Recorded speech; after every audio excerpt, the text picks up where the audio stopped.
You're listening to Fire Ecology Chats, a podcast series by the Association for Fire Ecology. Hello, everyone. Bob Keane here. I was the editor-in-chief of the international renowned journal Fire Ecology, but Jeff Kane has taken over that position. I'm still doing some Fire Ecology Chats, though, and today we have a very exciting Fire Ecology Chat. We got Azaj and Dylan here to talk about the paper, Fuel Architecture Drives Schwilk Flammability. Azaj, do you want to introduce yourself? Hi, I'm Mahmud, a PhD candidate at Texas State University. And Dylan? I'm Dylan Schwilk. I'm an associate professor in biology here at Texas Tech. I'm a big studier of fuel, and I really like this paper a lot. I got right into it. And so, Azaj, you want to tell us a little about the paper and give us the elevator speech?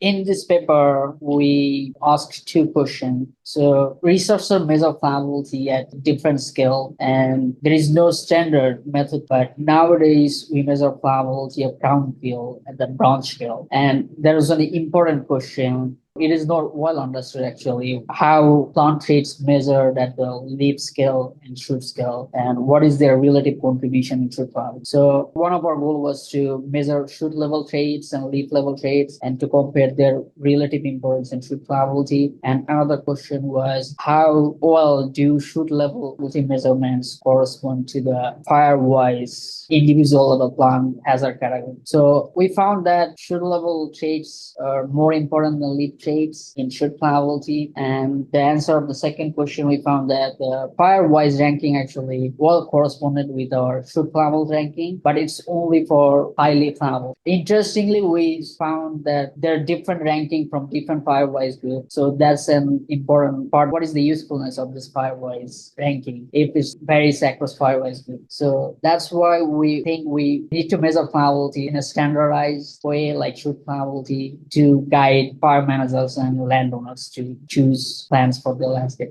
Okay. Dylan, it was obvious from this paper that this study fit into a bunch of other things that you're probably doing at your lab. Do you want to give us the background and scope of the study?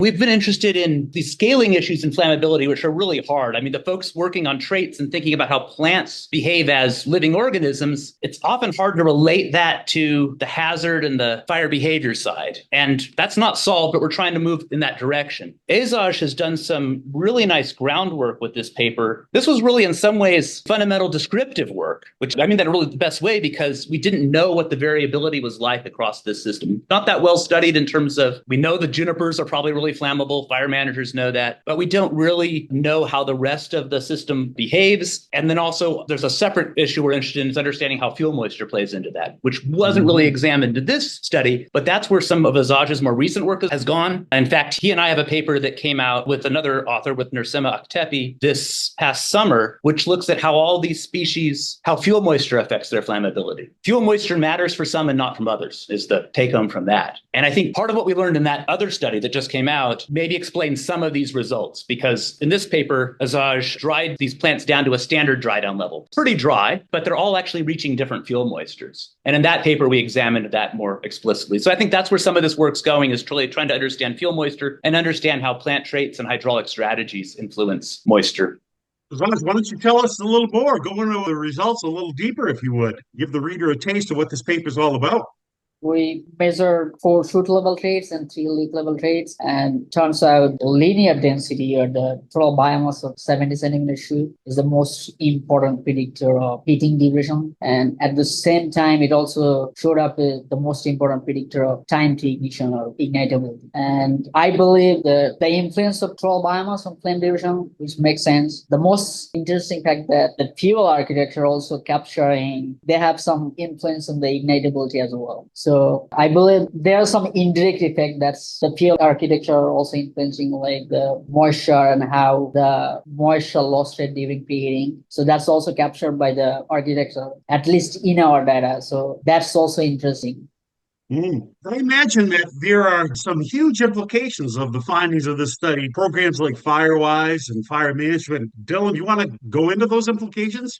Well, yeah, so we looked at this set of species, and these are really common ones in central Texas. We have a lot of small landowners, especially in the hill country of Texas. And so you have a lot of structures in a landscape, a dissected landscape that can be sometimes tricky for operations, and a lot of natural vegetation. And additionally, people want to leave a lot of that vegetation close to their houses. It's pretty, right? They don't want everything always completely barren. And there's, in some cases, conflicting advice about that. Get rid of everything. Everything's dangerous. So partly Azaj wanted to discover to what extent that was true. Are these species equally ignitable and equal in their heat content? What we find here is that in some cases, the ignitability and the heat release are inversely related. But that means you do have to make some decisions. So junipers, when they're well hydrated, aren't that ignitable, but you're probably not worried about them under really humid conditions. What you're worried about is what's going to happen during drought. And when they do burn, as every manager already knows to a large extent, right, they're going to burn really, really hot. On the other hand, some species that people thought might be more dangerous to have near houses, we found were probably lower risk. The junipers weren't equal in their flammability. And we don't know if this is something that will hold up in field trials. We really need to do the instrumented prescribed burns. The different juniper species actually had fairly significant differences in their flammability. That's kind of one separate thing, although I would say they're all on the quite high heat release side. When they're dry, they're going to burn like heck.